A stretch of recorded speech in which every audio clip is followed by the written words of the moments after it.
everyone, it's day 14 of our 3-week Japan trip and time is flying. Today we start our day in Arashiyama and I chose a few spots that are not that popular yet and where you can take some nice pictures. The streets of Arashiyama are just so beautiful and you have little stores all over the place. So our first stop was this one where Kevin got a smoothie and we found a new friend.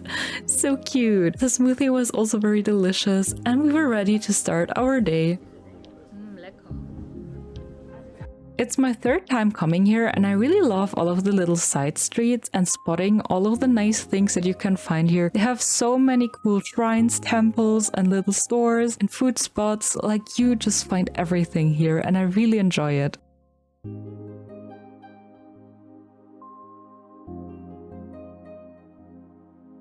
We spent the day with our friends again, and since it was the first time in Kyoto, we went to a very popular spot first, the Bamboo Forest. We were early, so the crowds were not that bad yet, and we could take a few pictures without anyone being in the background. So make sure to come here early so you avoid all of the crowds.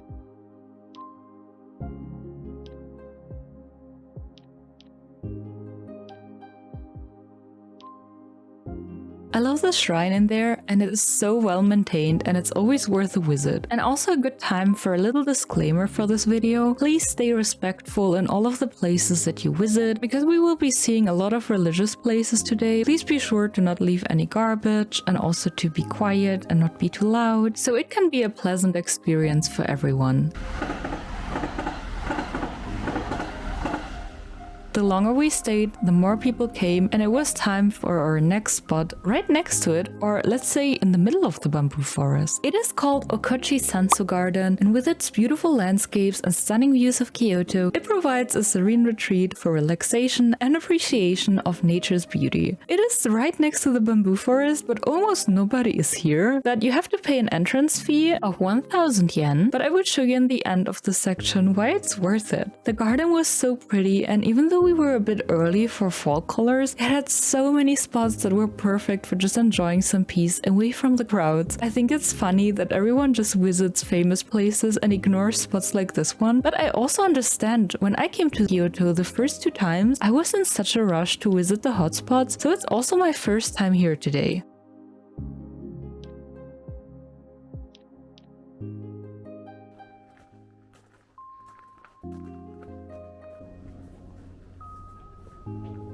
After a hike through little forest areas and moss gardens, we finally arrived at a spot where you had a view all over Kyoto. It was breathtakingly beautiful with the approaching fall colors. At the end, the road trip in this garden brings you to the most special place, which is a little tea house in the middle of a small bamboo forest. And it was just so serene and peaceful, and you get a matcha latte that is included in the entrance fee, so you don't have to pay any additional kind of costs. And oh my god, everyone, just look at how pretty and peaceful this place is. I don't know why nobody knows about this, because it's just such an amazing hidden gem.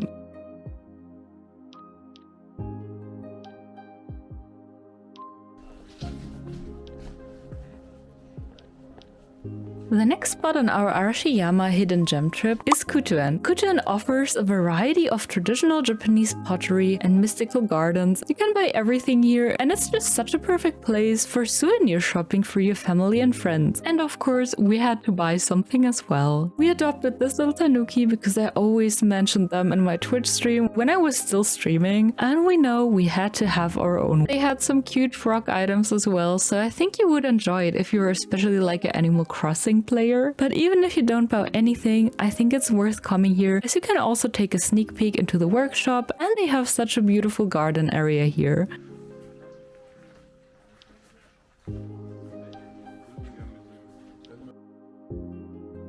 We walked a little bit further and it was around lunchtime, so we got hungry. So we were looking for a little restaurant and all of those beautiful side streets that you can see here. So we found this place, Sabou Sagano, a charming little restaurant off the beaten path where they serve traditional food and some snacks and desserts. Look at how cozy everything looks in here. I felt like I landed in a Ghibli movie.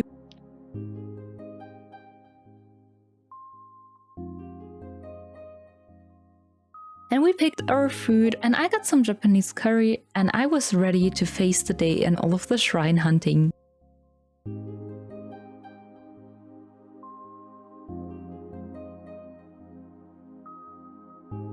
With a full stomach, we went to Giōji Temple, a temple that is focused on moss, which offers a serene space for reflection and appreciation of its historic beauty. If you love plants and nature, it might be something you'd enjoy. I really liked coming here. It was a bit rainy on the day, and it gave this place such a mysterious atmosphere, and I loved how quiet it was.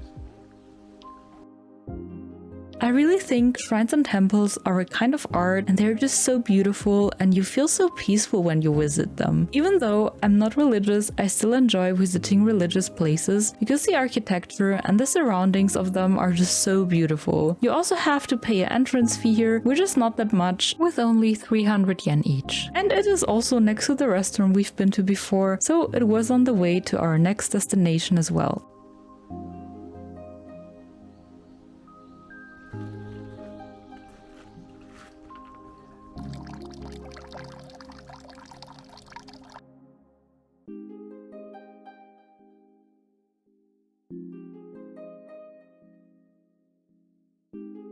When I planned this day, I first wanted us to rent some bikes, but then in the end we decided to just walk. Honestly, it is a very walkable area. You find a lot of beautiful places while walking here, and everything just looks traditional and old school, and I really love being here. I would recommend you to also just take the day and walk, but if you don't have the time, just rent a bike instead. I can also put a link in the description of a bike rental. Also, you can also just walk to the last spot and take a taxi or the bus from there.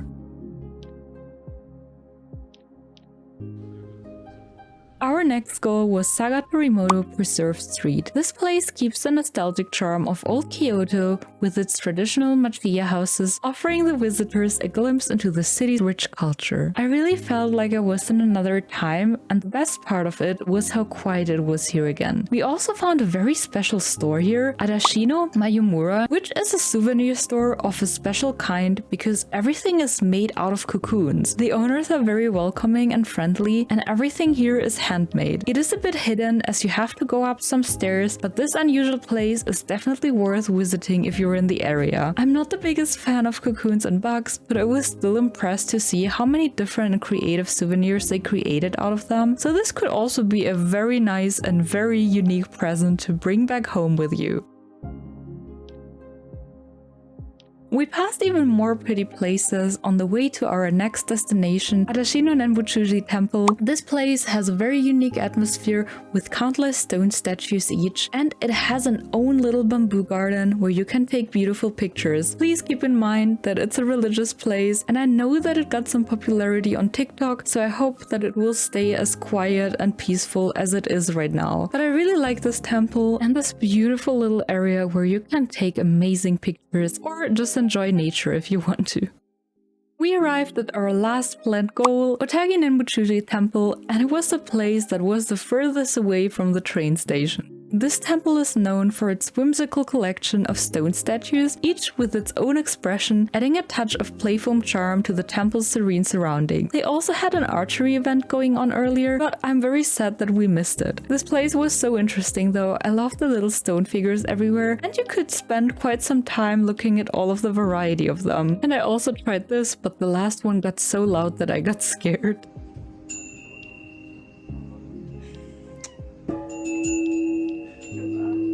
Our friends waited for us on the outside of this place, and two ladies started talking to them. What started out as a normal conversation turned out to be quite scammy. They were trying to pull us into some weird energy ritual. When Kevin and me joined, one of the ladies told me that I would have to go to the toilet the whole day to release the bad energy. I was a bit scared in the beginning, but nothing happened the whole day, so we just tried to get away from them. Which brought us to Seiryōji Temple. This place was on our way back to the train station, and it offers a peaceful retreat. We just stayed here for a few minutes as it's a very beautiful place, and then we headed back to Arashiyama Main Street, which suddenly became very crowded. We were quite hungry from all of the walking, so we tried to look for a spot where we could have a quick snack and a coffee, but as you can see, it was quite hard to find something without a queue, and I felt like crowd-wise Kyoto was the most filled place during our trip. So go visit some hidden gems or bring a lot of patience with you.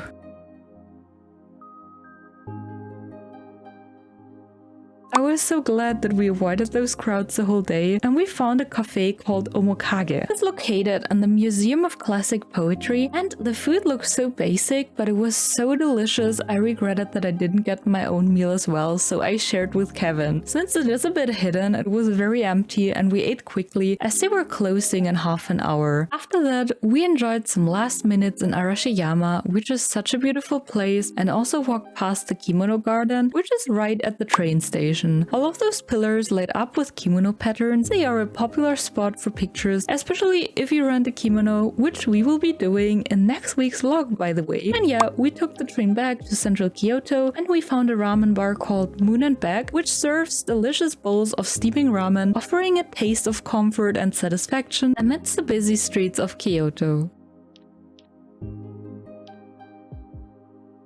And look at how cute this little egg with the bunny is. They had some really unique ramen variations and also did a big show around some of them. It's a bit more pricey than the other places we've been to, but the interior was nice, the food was good, and it was very modern, and I loved the whole theme of this bar. But yeah, that's it for today. I hope you enjoyed those places. Feel free to leave me some feedback or some comments or some subs. I would really appreciate it. And see you next Friday for the next vlog. I'm so excited. Thank you for watching and bye bye!